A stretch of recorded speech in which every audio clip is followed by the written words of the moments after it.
Click the link in the description for your free Amsoil catalog.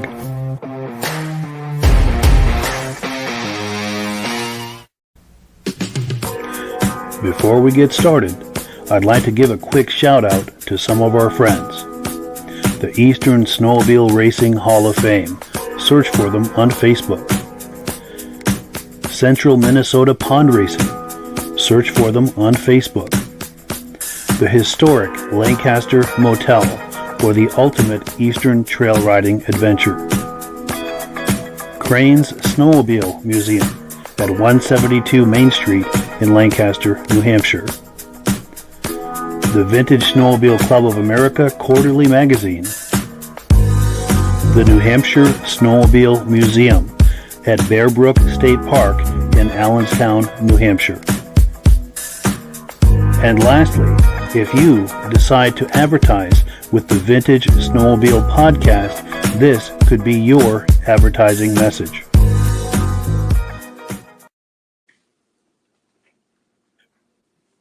Well, good evening and welcome to the podcast. I'm really glad you're here. I have a robust lineup of vintage snowmobile entertainment on tap for you tonight, including a live guest who we'll get to here in just a moment. But before we get into all of that, I want to make sure that everything is working properly. So if you can see my face and hear my voice, I'm going to ask you to leave a comment. Please let me know where you're viewing this from and whether you are a first-time viewer or a regular viewer.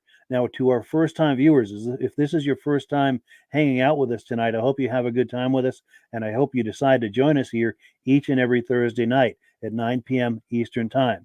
Now, this podcast simulcasts to 8 different places across Facebook and YouTube. So wherever you're viewing this right now, just circle back in 1 week's time, and we'll be waiting for you with another episode. To our regular viewers who are here week after week, month after month, and season after season, you guys are the ones who make this possible, and we really, really appreciate that. So let's take a couple of quick comments, and we'll bring our friends on and get the party started. Now, we've got our friend David from Alaska Railroad, regular viewer, says, "Good evening, Mike. Sounds and looks great." And thank you so much for that feedback and for being here.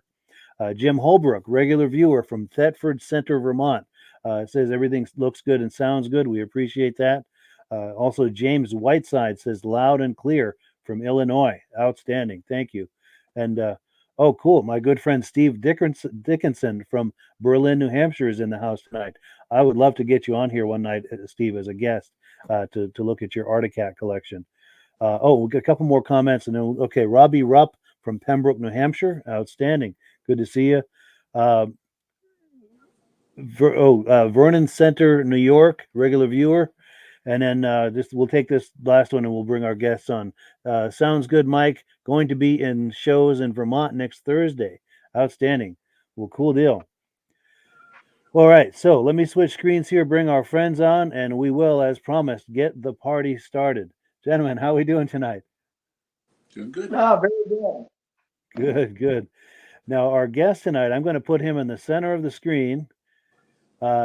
He's someone who probably needs no introduction. He's been on this podcast many times, and he is a very, very busy guy in the vintage snowmobile space. In fact, I can't think of anyone busier than he is. Mike Meagher. Do you want to give us a quick synopsis of everything you've got your hand in the vintage snowmobile space? Oh, yeah. I guess, well, first of all, I've been part, of vintage shows for since like end of the 1980s. We've been doing a lot of shows, and then, of course, I've raced for many years, which then I raced again when vintage kind of came back. Then we bought the magazine in 2005, the Vintage Snowmobile magazine, and we've been editing that ever since. So, and then in 2013, we started our own race circuit here in central Minnesota, at CMPR, yeah. Nice. So you are a busy guy. Now, was there more to add to that, or is that like that wasn't enough, right? Oh yeah, well, I guess there is the other stuff like the farm and all that kind of stuff too, but Sure. That's kind of like all second or the snowmobiling. Nice. Well, cool. Yeah, we really appreciate you coming on tonight. So maybe the best place to start, I know you're involved with Central Minnesota Pond Racing. In fact, you are Central Minnesota Pond Racing. do you want to tell us what you've got planned for the upcoming season and what some of the things we can expect with that? Yeah, with CMPR now for 2024, we definitely have a full lineup again. We got 7 consecutive weeks of racing again, and a lot of the same race sites as last year. And before we get too far in it, if it wasn't for my daughter Bobby Joe, it'd be pretty hard for me to do this. She does a lot behind the scenes, but Sure. we have a lot of series going on again. We got like the Country Cat Pro Light, Auction Block F500s, Rickard Excavating. We got the T&K Trucking 0 to 300 and 340 Super Mod. And there's more coming on all the time. I think you have one little article I sent we have for the first time. We're going to have like a series for the single cylinders and the mod relics. And that's going to be kind of a fun deal this year, I think. Yeah. What's the name of the towns you show up at? Yep. If any of you guys have seen Keith Beder's 800 at Eagle River, when he hits the backstretch, that thing just flies. Those guys will be fun to watch each week, Nice. Now, Rob was asking some of the locations that you'll be at, and I'll pop it on the screen too. I've got the graphic, but yeah, by all means, go down that list. And in fact, I've got. If you're not close enough to read it, I can read the list if you'd like. Yeah, why don't you go ahead? Sure. We've got Spicer, Minnesota, January 20th. Sauk Center, January 27th. Butterfield, Minnesota, February the 3rd. Strathcona, Minnesota, February the 10th. Gray Eagle, Minnesota, February 17th. Detroit Lakes, Minnesota, February 24th. And Glenwood, Minnesota, March 2nd. And also there's a tentative date for 440 SM Nationals, January 5th, 6th, and 7th. Oh, we just lost him. Oh, wait. Did we? Oh, sorry. We're struggling with the bandwidth here. Let me see if I can get him back. There we go. All right. Sorry about that. We lost you for a second there, Mike. Okay. And I think we're back. Yep, but, I can. Okay. So Rob, because I can hear you and you can hear me, it sounds like, but I don't think Rob can hear us. Rob, do you want to log back? If you can hear me, do you want to log out and back in and see if that resolves it? Testing 1 2. Can you hear us, Rob? Test 1 2. Okay, good. He's going to log out and back in. Yeah, sorry for the technical issues on that. We are struggling tonight with technical issues, it seems, but that does happen sometimes. But while we're waiting for him to come back on, did you want to expand on that, Mike, as far as those locations and dates? Or Yeah, I mean, all of them are very good race sites. They're all good hosts. And at the last one, at Detroit Lakes, is actually our championship weekend. And we got some pretty big things in store for that this year, too. I believe we're going to do a Friday night under the lights on the lake. Yeah. To finish up the year in Detroit Lakes. That's going to be pretty exciting to race under the lights, for a lot of the drivers. But that's amazing. Now, Rob, can you hear us? Yeah, I can hear you now. Oh, good. Good audio both ways. Yes, please continue, Mike. Sorry, I just wanted to make sure his audio was good. No, that's awesome. And one thing I want to talk about a little bit tonight is, is our live stream. We started live streaming like 4 years ago. The last couple of years now, it's really, the live stream has been very good for us. We get reach a lot of people and get to see us race. If there's anybody out there that would like to advertise a live stream, you get yourself in front of a lot of people. It broadcasts worldwide.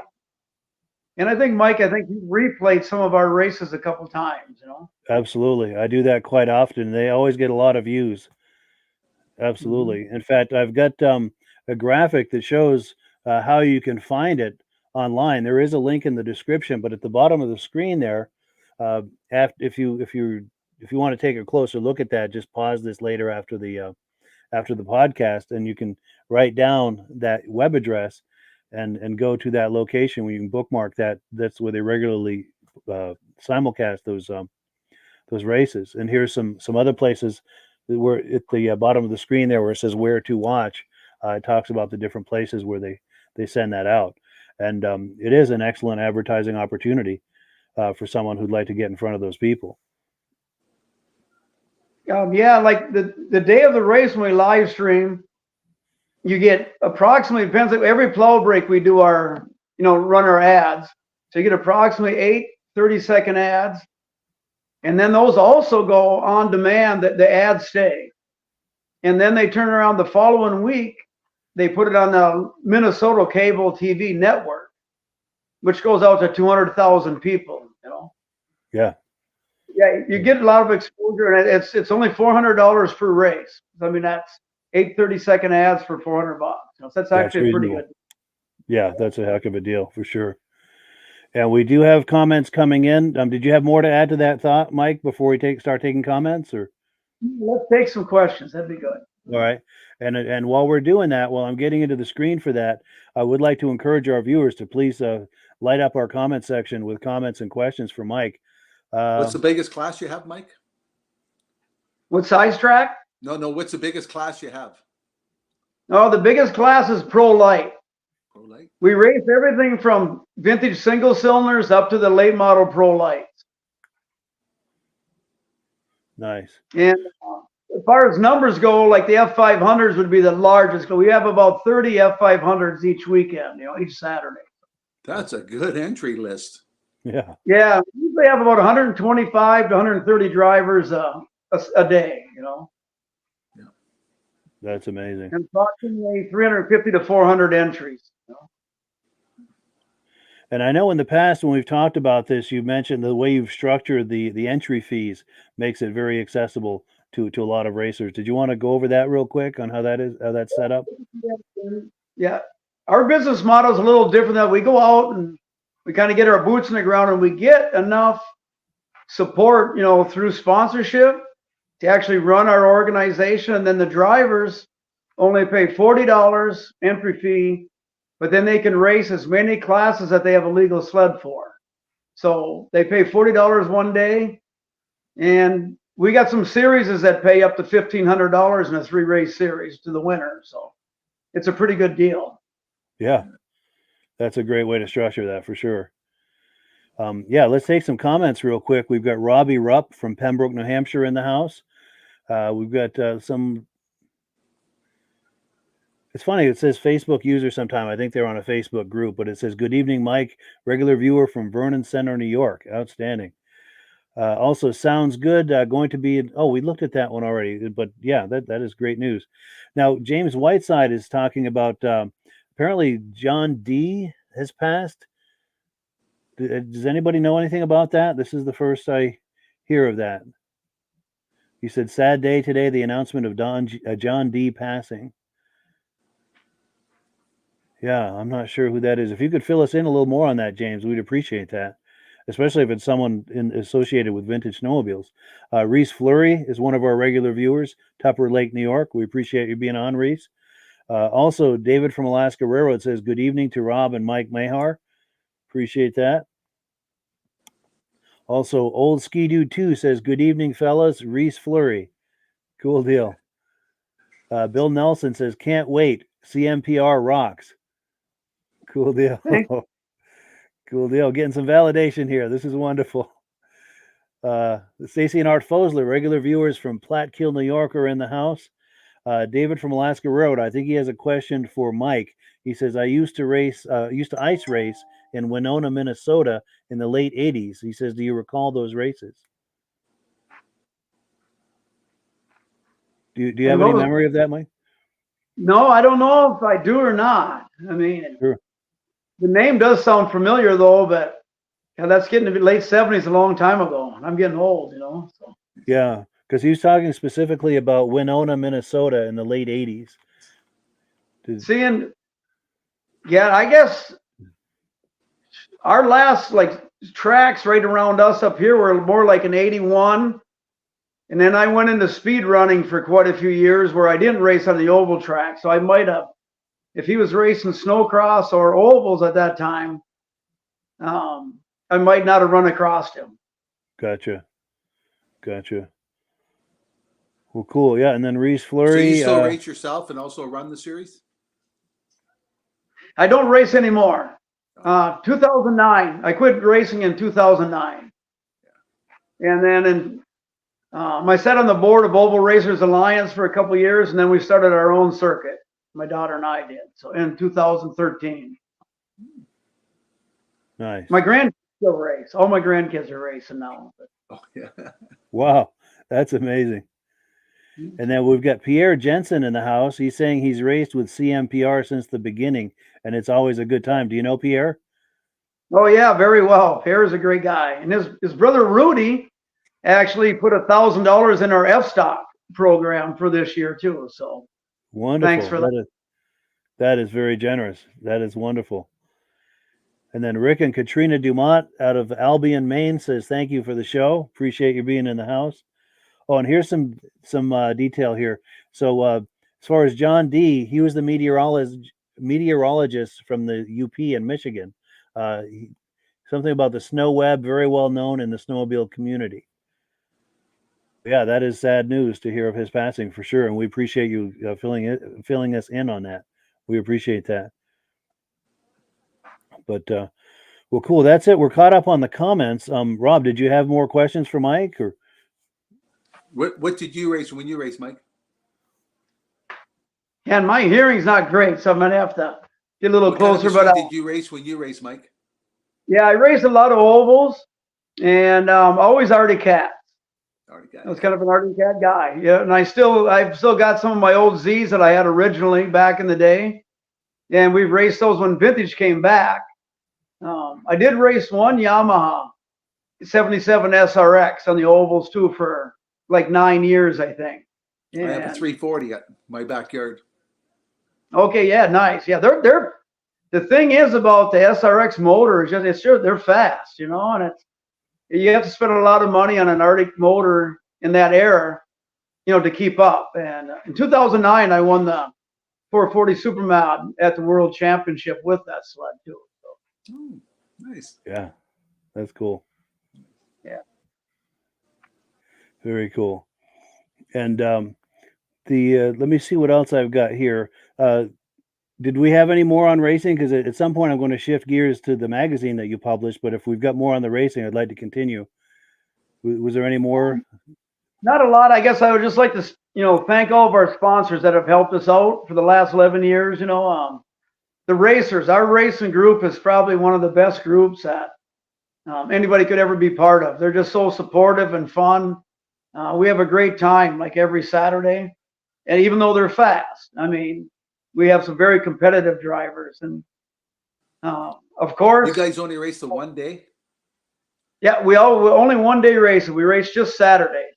Okay. We used to do 2 day races, and we were kind of burning out our drivers by doing, you know, just too many hotel rooms, too many days away from the family. So in 2013, we went back to just a 1 day race, and it was definitely the right move. And a 2 day race is hard on the track.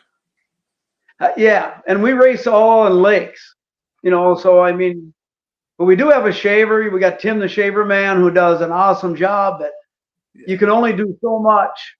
We race about 90 to 95 races a day, you know, on that track. So yeah, it gets beat up and grooved in pretty good. People don't believe that a lake will freeze in waves. Oh, yes. Yeah. It does. If we didn't have a shaver, it'd be tough to be racing on lakes. Yeah, people think a lake is perfectly smooth when it freezes. No, it doesn't. There's waves out there.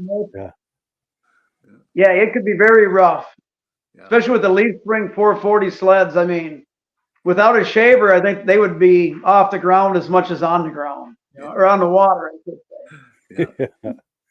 Yeah. Sure. And Rob, continue, please. If you have more questions, by all means. I'm thinking. Sure.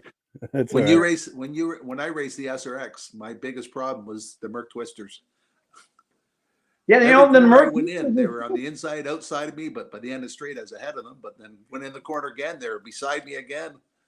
Yeah, those twisters are still tough too. You know, they really are. I mean, there's a lot of good snow twisters still running yet. You know, but Yeah. Yeah. Yes, very all right. well. Our I-500 is a big class now. We don't have 35 like you do, but I think we got 22 people in that class. It's a stock engine, unlimited class, unlimited chassis, so the guys can have fun building what they like to build.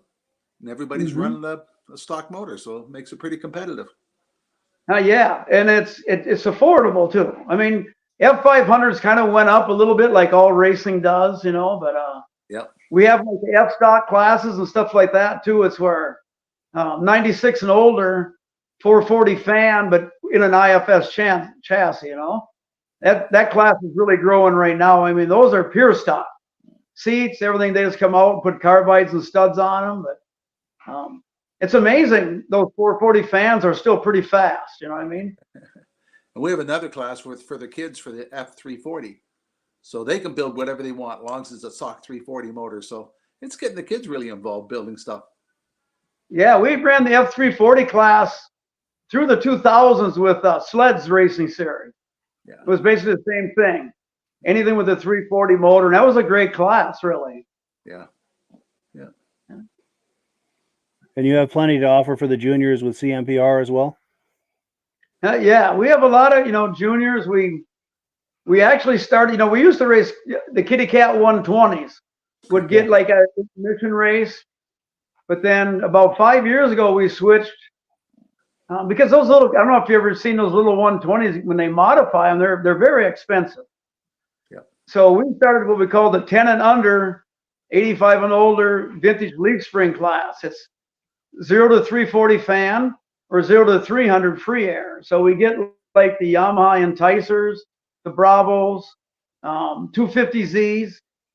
And yeah, these young kids, I tell you, they start racing when they're 7 and 8 on a full-size sled.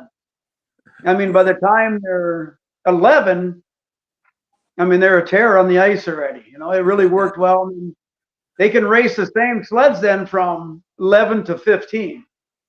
Nice. Yeah. So really, you can be 6-7 years on one sled in our circuit, That's nice. And I would imagine for whoever's footing that bill, that's a lot more cost effective than changing out every couple of years or something. Right. And we also have that same class, for the women drivers can, race that sled. And so we have a guys class. So the whole family can race one sled. Yeah. And that's been a pretty good, we have a lot of juniors. I should have thought about putting a junior picture up. I think last year we had 28 juniors raced with us, I think. But juniors race. Oh, we lost Rob. Let's see if we can get him back. Do you have a vet class for Mike? What's that again? Do you have a vet or a senior class for Mike? Yeah, we do. We have a couple of we call them masters classes, but yeah, we have a 0 to 440 super stock, 0 to 440, IFS, and then we have what we call like an IFS open masters class, where they can run pretty much anything up to 500 cc's, like an F500 or anything in a master's class. Yeah. And what's the age group for that? Now, 50 and older, which it's a pretty full. A lot of our 50-year-olds race all kinds of races all day long, but yeah, they like the master's class too, though. Yeah. Nice. That's cool. And we've got plenty more comments coming in here. Let's take a look. Okay, so David from Alaska Railroad says, Mike Meagher, what did you race back in the day? And he's hoping that you raced a Polaris Starfire at some point. I did race a 340 Starfire like in 1979 and 80 at the last snow tracks that were left in Princeton, Minnesota. And by Brainerd had a snow track. And then I raced a 340 mod. But mainly I raced a 250Z and a 440Z. And the 75, 76s.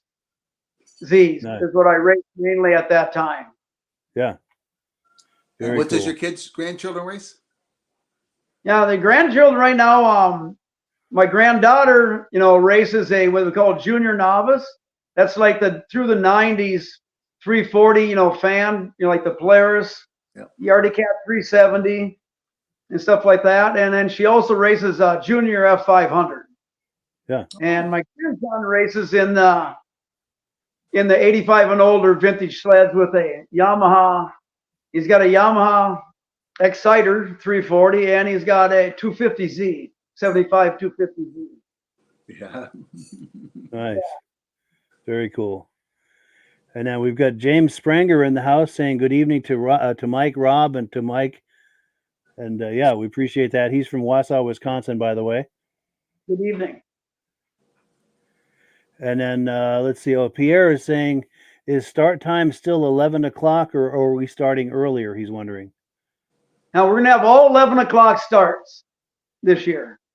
Nice. That's a good question. Yes.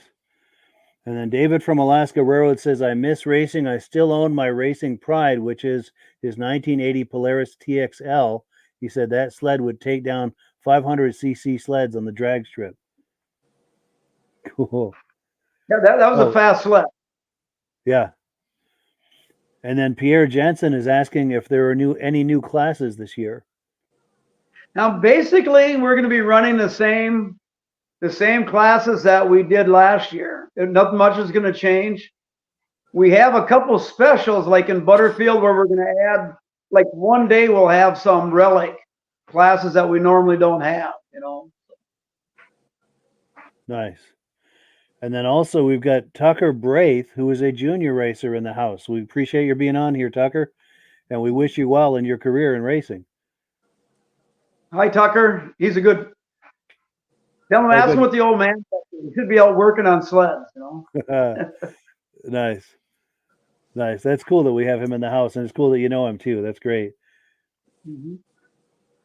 Now, these sleds that you have from yesteryear, the racing sleds, at some point, Mike, would you ever consider coming on for some show and tell with those sleds? No, I could probably do that. I've got a lot of older pictures and stuff like that we could do sometime. And that would be fun. Yeah.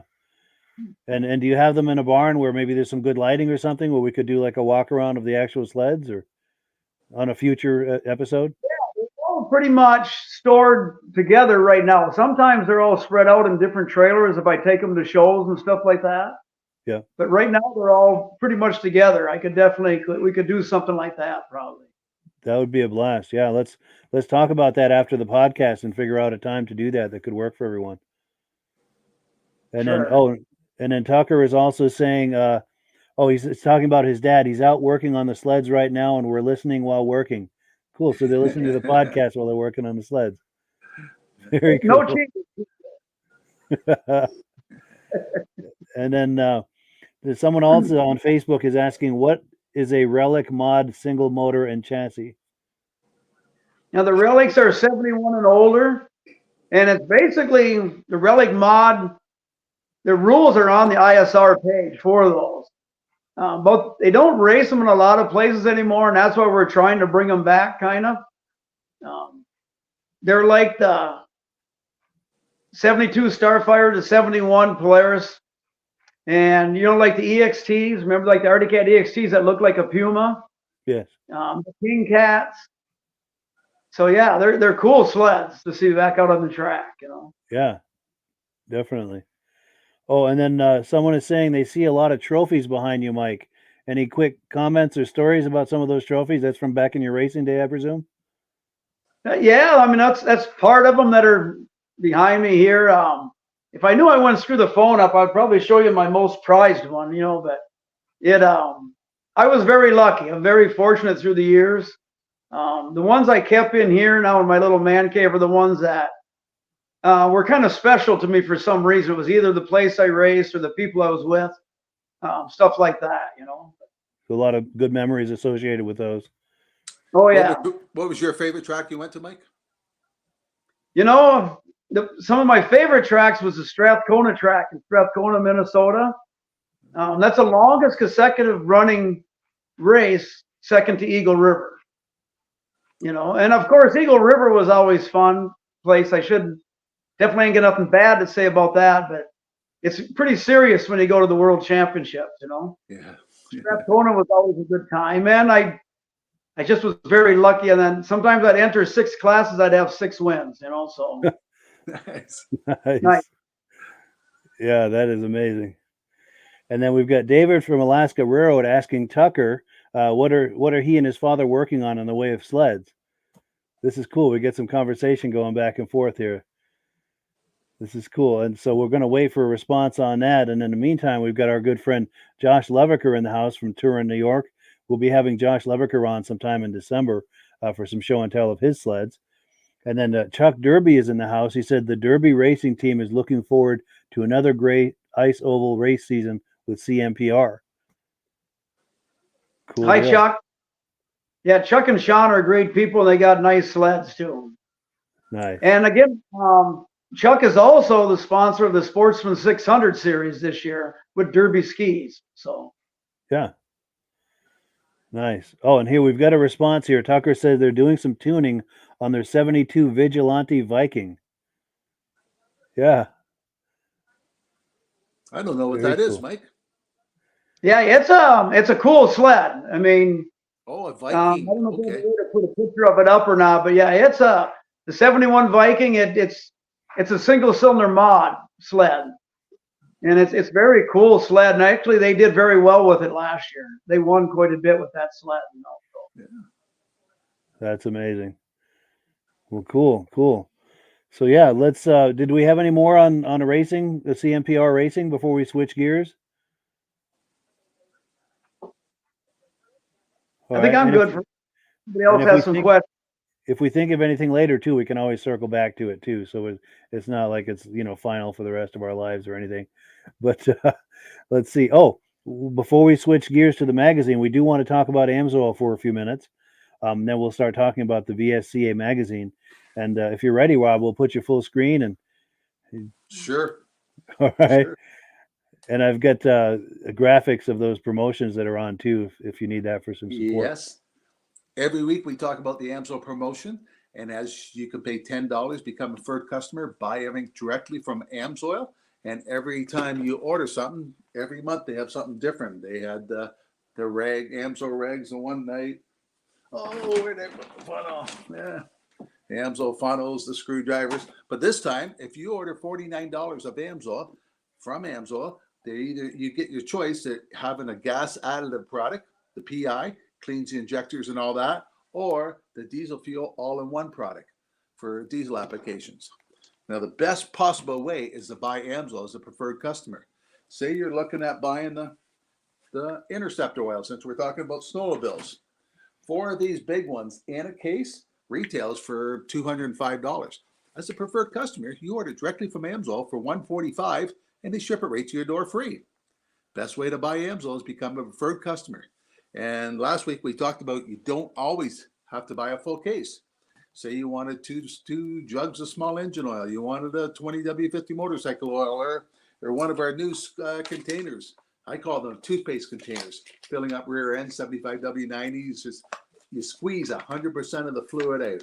Trying to fill up the rear end of a car with a bottle like this makes it awful hard. Even if you got the pump on it, you're trying to hold the bottle, you're trying to pump and keep the line in the rear end. This is so much easier, this new squeeze tube Amsoil has out. So if you want to know the best possible way to buy Amsoil, Mike has a link you can click on to sign up as a preferred customer for only $10. One of the promotion they also have right now on for the next week is every time you buy $100 worth of Amsoil, they give you a $5 coupon. And this time they're going to double the coupon. So if you buy $100 worth of product, you're going to get a $10 coupon. And in 6 months' time, they're going to send you a letter to renew. It's $20 to renew. If you put 4 orders in, that covers your cost of your membership. So if you get one of these catalogs from Mike, most people show it to 2 or 3 of their friends. And inside the catalog, they don't hide it. They put the prices of the product right in there, how much a retail is and how much a preferred customer price is. So that way you can order directly from Amsoil, have it shipped right to your house, get the best possible discount available. Yeah, it's an amazing value for sure. And there's links in the description, especially if you're ready to get started and join that preferred customer program. Just click that link in the description, a couple of clicks to sign up for that program, and then start shopping, and everything that you add to your cart will come up at the deepest level of discount. And once you hit that $100 mark, it's free shipping. It's an incredible value. And one more quick announcement before we get back to the VSCA magazine. Our good friend, Midge Rosebrook, I was speaking with him earlier today. He said to be sure and say hi to both of you. Midge, by the way, is the founder of the Eastern Snowmobile Racing Hall of Fame. So a quick announcement about he and I, we've collaborated together for many years in different ways, but one of our new collaborations is I've set him up today to be able to post in the Vintage Snowmobile Lovers Facebook page. That page has 55,000 plus fans, so it's a huge audience. And as most of you know who view this, he's no stranger to this podcast. He's one of the better historians of snowmobile history here in the East. And he's going to be posting history posts in the Vintage Snowmobile Lovers Facebook page. So if, in fact, he posted one earlier today. So if you jump on there and scroll down, you'll be able to find it. And he'll be doing that pretty regularly here throughout. And that's something we can all look forward to. So please, if you like him or if you like snowmobile history, definitely look for that. It's going to be a lot of fun. And yeah, so with announcements out of the way, we'll get back to, let me pop a graphic on the screen to set this up. The Vintage Snowmobile Club of America Quarterly Magazine. And did you want to kind of set the stage for that, Mike, and tell us a little bit about that? No, sure. And right before I start that, as for the Amsoil guys, I got one little plug here too. I've been riding Harley since I was 15 years old. And anybody know, especially the old shovel heads, how they shift kind of hard? Drain the old stuff out, you put Amsoil gear lube in it, they'll shift as smooth as can be. That is true. I mean, it works. And the squeezable bag, actually, like you had there, that thing is the way to put your fluid in your tranny of a Harley. I mean, I use it all the time. Yes. It's great stuff. Thank you. Now, magazine, our December issue just got out. I think most everybody should pretty much have it by now. And again, we'll maybe start back to we bought the magazine. I was a subscriber to the magazine, and then I don't know, when Terry Huffman, he sold it. He was going to quit. The magazine was gone for 2 issues, and I missed it so bad. I went down, I bought the rights from him, and started producing the magazine. So, and we've been doing it ever since. But, that's getting to you be a while. busy enough before? Yeah. And then go ahead. I'm sorry.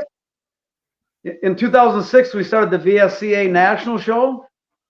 And when we did that first show, we really didn't know if there was going to be a second national show. But yeah, we're all the way up to our 20th now. And we're 3 years ahead. Next year, we'll be in Duluth, Minnesota, actually, right near me. So, and then on to Buffalo, New York the year after. So it's going very well. The shows have been, these people that do these show sleds nowadays, I tell you, it's unreal, the workmanship and the time these guys put in those things, not a lot different than the racers. I mean, they work just as hard, Yeah, for sure. For sure. And you and I have been fortunate to meet in person at a couple of those shows. We met at Lancaster, I think it was 2016 or 17.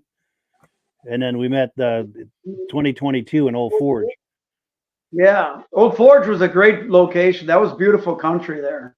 Yes. It was a fun place for the show, Yeah, for sure. They did an excellent job. And we got to give a shout out to our mutual friend, Ed Stab, too. He put on an amazing show with that. How many different people are there showing their machines? Now, we had 525 at Old Forge, I think, show sleds. Nice. So, yeah, it's a pretty big deal, I'll say we'll have at least that many, a little more in Duluth, probably. Every year, is there a theme for, it's an Arctic Cat this year, Skidoo next year or something? Or? No, we have pretty much classes. We don't break them down by brand, but we have years.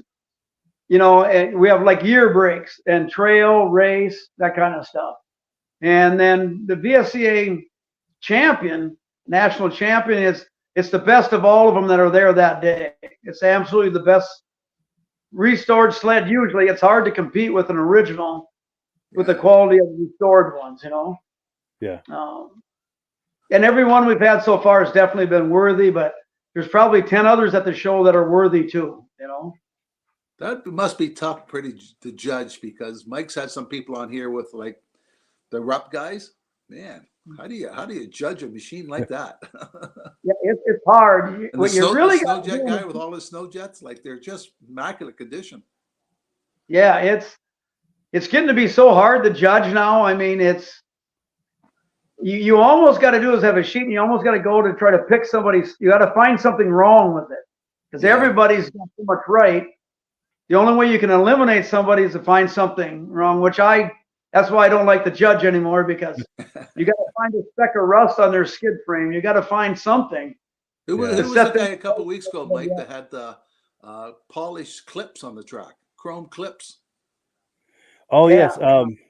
I'm drawing a blank on that. I know what you mean though. It'll come to me. Yeah. But it circling back real quick though to Old Forge, the organization of that, I was giving a shout out to Ed Stab. I also need to give out a shout out to Josh Leviker as well, because he was very much a big part of organizing that show, and I know he's in the house watching tonight, so I wanted to be sure and give him a shout out as well. And Yeah. we've got, go ahead. For sure. Yes. Oh, and we've got comments coming in. Oh, we've got Glenn Ford, who I met at Old Forge. Nice to see you, Glenn. He said he got his magazine yesterday. Great magazine. Yeah, and I got mine, I think, Monday or Tuesday. And I like that it comes with this protective cover, and you peel this back, and you've got the cover of the magazine. And this is real heavy, high-quality, glossy magazine stock all the way through from beginning to end. It's not a cheap magazine, and there's nothing cheap about it. And there's coverage of all kinds of events and snowmobiles, and I don't know if this is doing justice to hold it up like this, but it's a wonderful read. And but yeah, he said he got his magazine yesterday. It's a great magazine. Rick and Katrina Dumont says, correct me if I'm wrong. If I buy 4 gallons of Interceptor, is that $36.50 a jug with free shipping? Did he hear that correctly? Do you have your catalog handy, Rob? Because I've got one, but I don't know if it's current. I know her price would be $145 as a preferred customer. Okay. Nice. And if you're curious about that, Rick and Katrina Dumont. Yeah, that's right. Oh, good. Yeah, click the link in the description if you want to order that direct. And if you have any kind of questions at all, need any kind of assistance, just message me. In fact, let me pop my email address on the screen. Where is it here?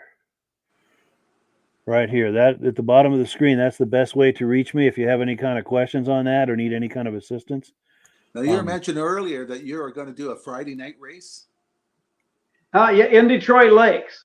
Yeah. They'll light up the track with gen sets, and we'll race under the lights. That'll be our championship weekend. It'll be like a Friday night thunder type thing, or just some extra races, for that night. Yeah.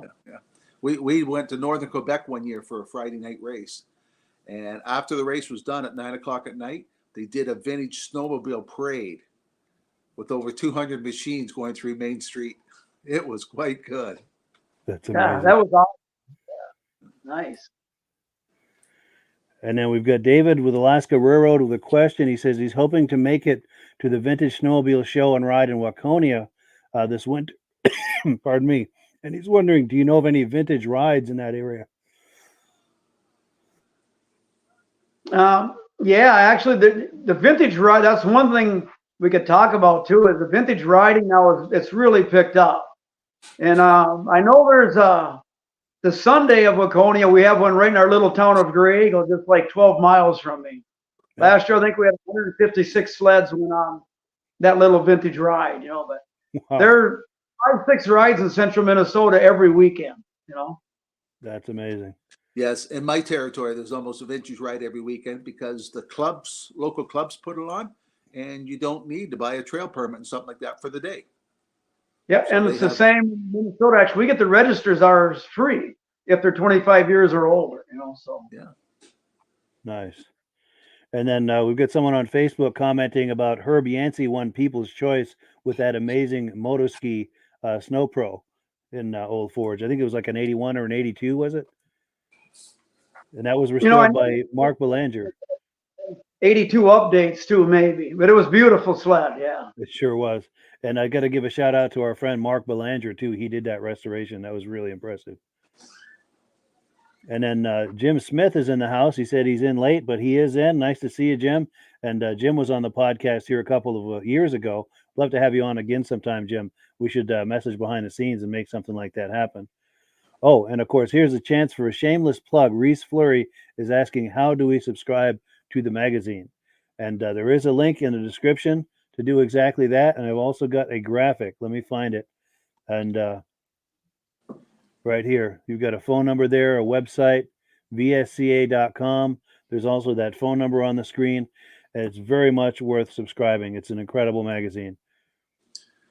Do you also ship to Canada?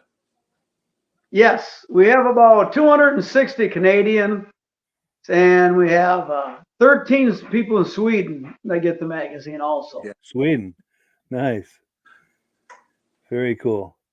And then Rick and Katrina DeMont, I think they're commenting on the Amsoil thing that we talked about a moment ago. He said that's the best deal around, so he's excited about that. That is wonderful. And they ship it right to your house. Yeah, right to your door.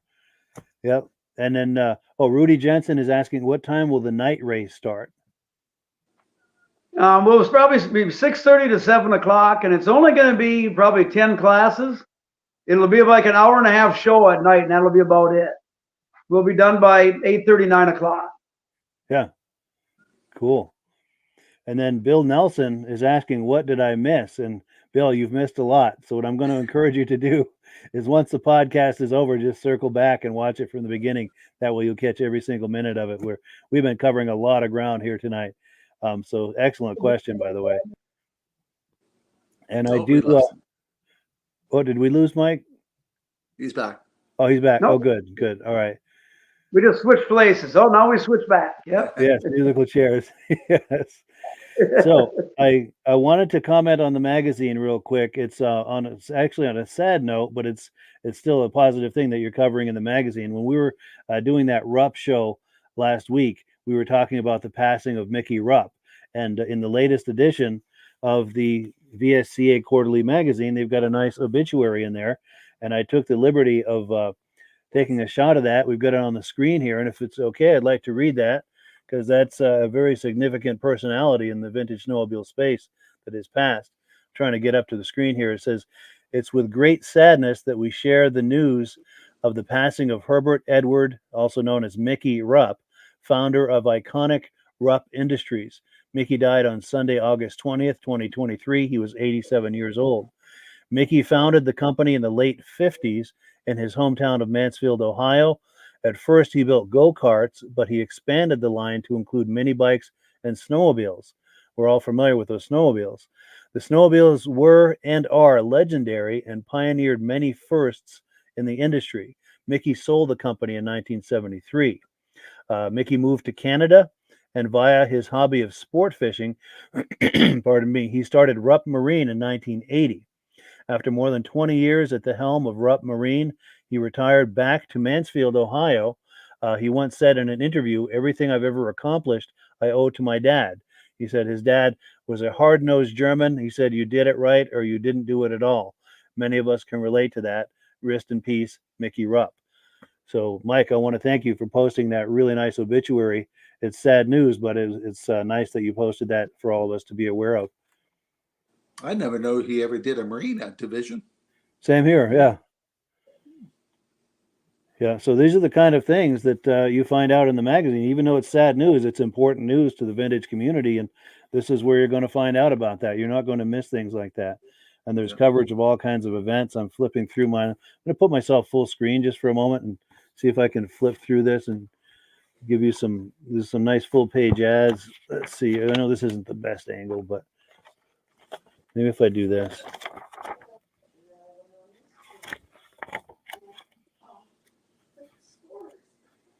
Nice glossy pages. Yeah, every single page is not heavy just a glossy cheap paper page. magazine. Yeah, for sure. It's not like a pulp magazine at all. The coverage of all kinds of events and stories. This is about an axle that broke on a trailer on the way to a race. And there's that obituary for Mickey Rupp right here. And stop me, Mike, if you see anything that you want to talk about. If there's like an article that you think, like, remember, in fact, last fall we had an interview with these people about the Tripar reunion. Right. Great people there too. There's tons of history with that group there too. Yes, that was a wonderful story, wonderful people, and yeah, it just goes on like that with coverage of events and shows, and of course I'm biased, of course, but I've got to show you one real quick.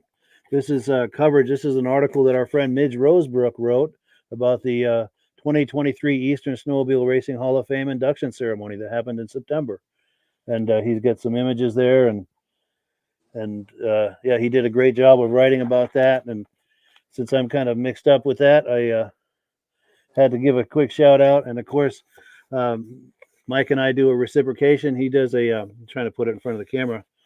He promotes promotes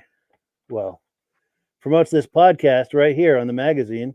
And of course, I promote him on just about every post I do on the Facebook page and on the podcast. We give a shout out to them at the beginning. But anything I've missed, Mike, or anything you'd like to point out that's worthy of conversation here? Well, I guess just one thing there again is, thanks for the people that support us with the ads and stuff like that, like Wall Brothers, Country Cats, CPC. Those guys have been with us since we started, and Trackside, Greg, if you need some pipes built for a mod motor, I don't know if there's anybody in the United States better than Greg at Trackside. I mean, he's very good. He does all the Wall Brothers pipes now for the last couple of years of their World Championship race sleds. And he does a good job. Nice. Yeah, definitely give them a call. And yeah, get some more comments coming in. Jim Smith says, okay, let's set something up. I need to re-up my subscription, he's saying to Mike. Outstanding. So yeah, Jim, let's absolutely email behind the scenes and make something happen. I'd love to have you on the podcast again. And David from Alaska Railroad says, rest in peace, Mickey Rupp. One day I will own one of your amazing Magnums. Cool deal. Yeah. But did you have any comments or questions, Rob, that you wanted to ask? Or Mike, there's one snowmobile I've only seen once at a show one time, and have you ever seen it on the track, the Skidoo Eagle? Like the Double Eagle? Yeah. Yeah, actually, I've never seen I've seen it at the National Show at West Yellowstone. The Warning's old one that runs, and they actually started it up, and the original driver of the Double Eagle in the speed run was there. I mean, he had an oxygen tank and everything, and he still drove the thing that day. I mean, that was a fun time. Yeah. If I pick the year, it's in the magazine, a picture of him in the magazine, but that was quite the sled, I'm telling you. That's amazing. Was never quite as fast as the Arctic Cats, but it was still okay, though. Yeah. Sure. They went a different way building that one, but yes. Yeah. In fact, last season, I don't know if you caught this episode, Mike, but our good friend Jim Layton up in northern Maine, he had one. I don't think it was his. I think it was a friend of his, but they had a tribute to the Double Eagle. I don't know that it had the two engines, but they had done it up to look like that cab, with the big nose and everything. And it was pretty cool to look at. I don't know if you caught that episode or not, but that was fun. Yeah. And then in case people were wondering, I know we posted earlier the dates for CMPR, but I'm going to do that again in case people are wondering, in case people are just joining us. But this is the current schedule for CMPR this season. You sure don't give people time to repair the machines in between race, do you, Mike? It's nonstop. Yeah. Yeah, well, that's 7 weeks in a row. That's a tough run because what we do, I set up all the race sites too. So when I go to one race site, we kind of tear down on Sunday, and then by Tuesday we're setting up the next race site for that Saturday. Yeah. Tear down on Sunday and right back to setting up again. So. Yeah. Well, great people. So we got, like I said before, and the CMPR team has just been together now a long time. Everybody knows what to do. Everybody just gets in and gets the job done. And well-oiled machine, so to speak. Had to move a lot of snow, but our crew did a great job of doing that. That's amazing. Yeah, and it looks like you with those many dates, you make the most of your winter. While it's there, you got to make the most of it. And every Wednesday is my trail riding day. Your what riding day? Trail riding. Trail riding. Nice. I get trail ride every Wednesday, right in the middle if I can. Very cool. And now we've got a comment that's come in. Bill Nelson is saying 440 trackside motor in the Ski-Doo that he races. He said won King of the Ice and season points in the 600 class last season with it. Very cool. Yeah. Congratulations, Bill. You ran well. Yeah. Very cool. Cool. So I can't believe how fast this hour has gone by. We've got 5 minutes left, actually 4 minutes now. Anything we've missed or anything that you wanted to cover, Mike, that maybe that we haven't? Or just one thing, if anybody is having a trail ride, like a vintage trail ride, no matter how small, if it's 10, 15, if they take a few pictures, write a little article, and just email it to me at mike@vsca.com, and we'll try to publish it because people really like seeing what other people are doing, restorations, shows. Even though there's a lot of small shows that a lot of times don't get much recognition, and we're always willing to try to help them out. Yeah, and you're right. It's fun reading about those things. Yeah, for sure. And Rob, is there any questions maybe you hadn't asked yet that you would have liked to? I'm heading off this weekend to a show called Sledorama, a small town called Peterborough. It's probably the 45th year for the show. Yeah. I seen a picture once, Mike, and I've never been able to find it again. It was a race down the States back in the 1979s or something like that, where Villeneuve, Decker, and everybody's tractor trailer went through the ice. Have you ever seen that picture? Great Lakes, Minnesota. Was it? Yeah. Yeah, that wasn't a good day. In fact, No. I lived in southwestern Minnesota. At that time, I was running a fixed base operation for aircraft. And I landed here by Sock Center and picked up my dad, and I said, hey, let's go to the races. Well, he said, let's fly over the track before we go to the airport. We went over the and I mean, all these semis, just their roof sticking out. Yeah. It was not a pleasant day. Yeah. Yeah. Oh, that must have been horrible. It was dark at night, and there's a river comes into the lake. And as they got onto the lake, it started filling up more than they thought overnight. So everybody just started going toward the river to park. Well, then sadly, all the semis went that way, where it was just too much for the ice. A lot of weight. Yeah. Crazy. Yeah, they went down, and there was 8 or 9 semis went down that same night. Yeah. Wow. What an experience. Now we've got some comments coming in. We've got someone on Facebook saying another awesome show. Thank you so much. And thank you that this is another one for you, meaning that you're a repeat regular viewer. We really appreciate that. Also, David from Relaska Railroad is saying, great show. Thank you to Mike and Rob. He very much enjoyed the show. And we appreciate your being here each and every week, David. Cool deal. So yeah, we're up against the top of the hour. Time for closing thoughts. Any closing thoughts, Mike? No, just thanks a lot for having me on again. Thanks, Rob, for being on with me. It definitely. Amsoil's got some great products. I'm gonna tell you that right now. They really do. I look forward to watching one of your videos this year.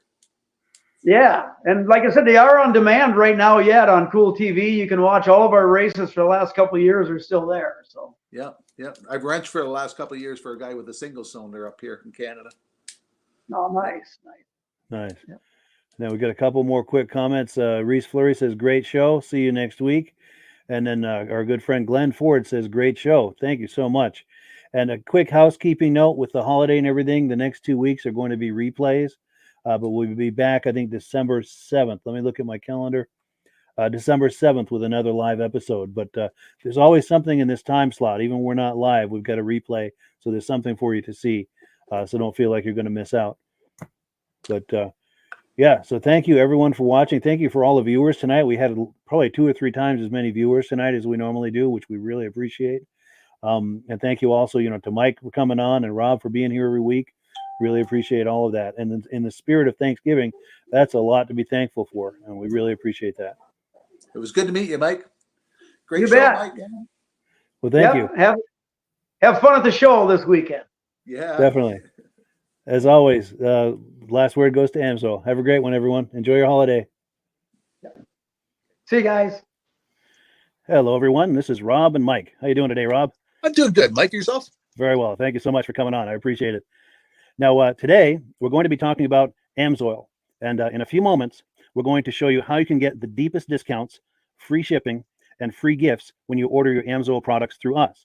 But first, I'm going to ask Rob to give you a quick description of what Amsoil is and why you should consider using Amsoil products in your motorized vehicles. Thanks, Mike. Amsoil is 100% synthetic oil. Everybody uses Amsoil for a different reason. Some people like the benefits that Amsoil is warranted for 25,000 miles or 1 year. The reason we can do that is because Amsoil doesn't oxidize. It doesn't form the usual carbons, gums, sludges like petroleum oils do. That's why we can keep it in the engines longer. Petroleum oils never do wear out. They oxidize themselves. That's why they have to be changed at 3,000 kilometers. And Amsoil likes the benefit that you only have to change the oil once a year. That saves some money. Some of the people like the benefit of AMSOIL is it's a slipperier type lube. By having a slipperier type lube, it cuts down friction drag. By less friction and drag, engines run 20 to 50 degrees cooler, better gas mileage. Now, AMSOIL says 25% more protection than the industry requires is in the AMSOIL bottles. My average customer gets about 10% increase in gas mileage. That's a big savings. Yeah. And by cutting down friction and drag, for every 10 degrees you cut down the friction and drag, doubles the life of the engine. So by having the engine run cooler, it makes it last longer. Some people like the benefit of the range of the AMSOIL. AMSOIL's flash point is 425 degrees, and it pours at 50 below zero. Wow. If you ever tried petroleum oil when it's 10 below, it turns to honey. And in the summertime, petroleum oil thins out. And once it thins out, that's when it starts breaking down. So AMSOIL's an all-season oil, can give you better gas mileage, longer engine life, less maintenance. It ends up being cheaper over a year's time running AMSOIL than it is petroleum oils. That's amazing. That's amazing. And AMSOIL is available for pretty much any motorized vehicle, anything from lawn equipment, cars, trucks, boats, ATVs, motorcycles, snowmobiles. Yep. And a lot of people phone me up and say, well, what's the benefit of our gear lube? Exactly what I told you about the engine oil. It pours in cold weather, it runs cooler, makes the equipment last longer. And they say, well, what's the benefit of the small engine? Same thing. Makes the engine run cooler, last longer, better performance. So it saves on all the applications that AMSOIL has available. Wonderful, wonderful. So yeah, let's talk now. Hopefully this has convinced people to think about maybe joining us in the AMSOIL experience. Let's talk about some of the discounts and free shipping and how that all happens. I'm going to pop a graphic on the screen. And yeah, by all means, if you want to talk people through how this preferred customer program works. AMSOIL has a number of different programs. One of our main ones is a catalog customer, where somebody can order directly out of our catalog. If they order out of the catalog, they order $100 worth, AMSOIL will ship it right to their house. But our best program is our preferred customer. For only $10 for 6 months, you become a preferred customer, you save 25% on all the product. You order $100 worth, they're going to give you free shipping. You don't have to order a whole case. You can mix and match. Say you want 4 bottles of small engine, 7 bottles of 5W30, and a couple of gear loops. You can mix and match. You can order 1 bottle at a time if you want. There's no minimums, no maximums. By being a preferred customer, you save over 25% on all the products you're going to buy. AMSOIL sends you extra gifts, a $5 gift certificate on your birthday, $5 when you renew your account, stuff like that. So it's a good way to save on some of the products you want to buy. For sure. Yeah, it's an incredible value. And this is the deepest level of discount that anyone can get when ordering AMSOIL. Is that correct? It is. Wonderful. So let's take people through the step-by-step experience of placing an AMSOIL order. Then that would include signing up for the preferred customer preferred customer program, so they can receive those deepest levels of discount. So let's go to the website. This is what the website's going to look like. These are some screenshots. Once you go to amsoil.com, there's a link in the description, or you can just type that into a browser, amsoil.com. This is the page you land on. At the upper corner of the page there, you see how I've circled in red. That is the link to click, the Join Now link. That will take you to the Preferred Customer Program page, where you can take advantage of all of these discounts and free shipping and everything that we've just been talking about. This is what that page looks like. In the lower right, you're going to click Join Now. This will pop up. You select the duration you'd like, whether it's 6 months or 12 months, and click Add to Cart. Now, once this pop-up goes away, you'll be back on the main page. And the upper left, you'll see where I've got that red arrow. It says Shop. Now you can start shopping for products, and on your very first order, you're going to get these discounts and the free shipping as long as it's over $100. You'll get all of these benefits right away. So once you click Shop, it's going to take you to the product page. There's different types of oils, lubricants, so on and so forth. For the benefit of this exercise we're doing now, I'm just going to click motor oil. It shows different types of motor oil. Let's click gasoline. Now this takes us to an item. It's their synthetic motor oil. And you can see the item there, and there's choices for different viscosities. But take a look at the price. Let's take a closer look. Let's zoom in. But if you've joined the preferred customer program first, you're going to automatically get the deepest levels of discount. That's what we're looking at here. You're saving $3.80 on that quart of oil. Instead of paying $16.29, you're now paying $12.49 for that quart of oil. That is the deepest level of discount you can possibly get. And then you just add the quantity that you'd like. You select any other items that you're thinking about, add them to the cart. And once you click Add to Cart for the final time, you're going to see this come up at the top of the screen. It's going to show your items and your the total that you're at so far. Pardon me. And then you just click View Cart in the upper right, and that'll take you to your cart. Take a close look here at the upper right. That blue box shows that you're getting free shipping. You're eligible for free shipping on this order because it's over $100. That little yellow box shows that you've got the preferred customer membership on your order that gives you the deepest levels of discounts for the next 6 to 12 months. And then below that, you've got the items that have been selected. For the exercise here, I selected 9 quarts of the Signature Series, but that brings us up over $100 for the free shipping. We're saving $34.20. And if you're ready to finish, you click Checkout Now, and that takes you to this screen here. If you haven't signed up with an AMSOIL account at this point, just click in the lower right to create an account, create a new account. It's going to ask you for some basic information, name and those types of things. Now let's take a closer look. You'll see this gray shaded box. This is a very important box. This is going to ask you if someone has referred you to AMSOIL. And if so, please enter my name. My name is Mike LaPierre. It's spelled right there on the screen for the correct spelling. And also the referral number, 304-555-94. That's how you make sure that Rob and I get credit for this. Now, in the interest of full disclosure, I have signed up for AMSOIL under Rob. So when you order using this referral number, Rob and I both benefit. So if you enjoy these podcasts that we're doing, this is a wonderful way to support the podcast, because when you order using this referral number, Rob and I both benefit, and the commissions I make go directly toward offsetting the cost of doing these podcasts. So I thank you in advance for that, for using my referral number. I very much appreciate it. And once you've done that, you just go into the next screen to enter your payment information, and you're done. Now, once you've placed your order that's over $100, and that order includes your AMSOIL Preferred Customer Program, you are now eligible to get a free DVD from myself. Now, this is going to be either a muscle car DVD or a vintage snowmobile DVD. Use the email address on the screen, wkspodcasts@gmail.com. Send me an email. Let me know which DVD you would like me to send you, the muscle car or the vintage snowmobile DVD, and I'll get that right out to you. As you're typing in that email, in the subject line, be sure and type in capital letters, free DVD requests, so it stands out as I'm checking my email, and we'll get that right out to you. So I guess the last thing, Rob, that we wanted to talk about is if someone is considering AMSOIL as a business opportunity. Yes. If anybody has a retail or a commercial account and they would like to buy directly from AMSOIL, just send Mike a line. He'll show you how to set up, and you can buy directly from AMSOIL. But if you are interested in starting your own part-time business, a part-time business that can grow into a full-time income, Mike and I will show you the AMSOIL marketing plan. AMSOIL has a large selection of products that cover almost every application. So it doesn't matter if you're into snowmobile, boating, or ATVing, or hot rods. We have an oil for every application. It's a fun type business that's I really enjoy doing. Where else can I go and have fun and make money doing it? And Mike and I are here to help you all the way along. If you need any help on how to promote or to find new accounts, we're here to help you. For sure. So when you sign up under that number, this 304-555-94, you're getting Rob and I as a team. Now, Rob has been doing AMSOIL for 40 years. Can you believe that? 40 years. So he knows every aspect of this business, and he knows all of the ins and outs of the products. So he'll be able to help you with any kind of product questions or any kind of questions to show you the different business models that you can do with AMSOIL.